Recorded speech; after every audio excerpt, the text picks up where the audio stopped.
Diaper ഉപയോഗിക്കുന്ന ബേബീസിനുള്ള ഒരു video ആണിത്. അപ്പം ഡയപ്പർ റാഷിന് നമ്മൾ ഉപയോഗിക്കുന്ന ക്രീം ചിലപ്പം വർക്കൗട്ട് ആകുന്നില്ലെങ്കിൽ, ചിലരൊക്കെ ഒരു ക്രീമായിരിക്കും ഉപയോഗിക്കുന്നത്. അപ്പോൾ വർക്കൗട്ട് ആകുന്നില്ലെങ്കിൽ 3-in-1 എന്നൊരു ക്രീം നമുക്ക് യൂസ് ചെയ്യാം.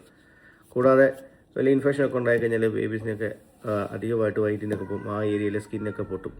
അപ്പോൾ ഞാൻ അങ്ങനെയൊക്കെ ഉണ്ടാകുമ്പോഴത്തേക്കും ഉപയോഗിക്കുന്ന ഒരു 3-in-1 ക്രീമിനാണ് പറയുന്നത്.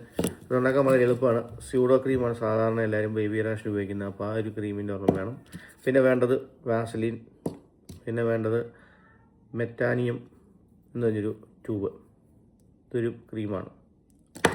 ഈ 3 ക്രീമും മിക്സ് ചെയ്ത് നമ്മൾ വേറൊരു ഡപ്പയ്ക്കകത്ത് കീപ്പ് ചെയ്ത് വെക്കുകയാണെങ്കിൽ ഇതുപോലെ ഉണ്ടാകുന്ന ബേബി ഡയപ്പർ റാഷിനും അല്ലെങ്കിൽ എക്സസീവായിട്ട് വയറ്റിൽ നിന്നൊക്കെ പോയിക്കുമ്പം ആ ഏരിയയ്ക്ക് സ്കിൻ പൊട്ടിക്കുമ്പോൾ നമുക്ക് ഉപയോഗിക്കാൻ പറ്റും. വളരെ എഫക്റ്റീവാണ്. ഞാനിത് യൂസ് ചെയ്യുന്നുണ്ട്, അതുകൊണ്ടൊന്ന് ഷെയർ ചെയ്യുന്നേ ഉള്ളൂ.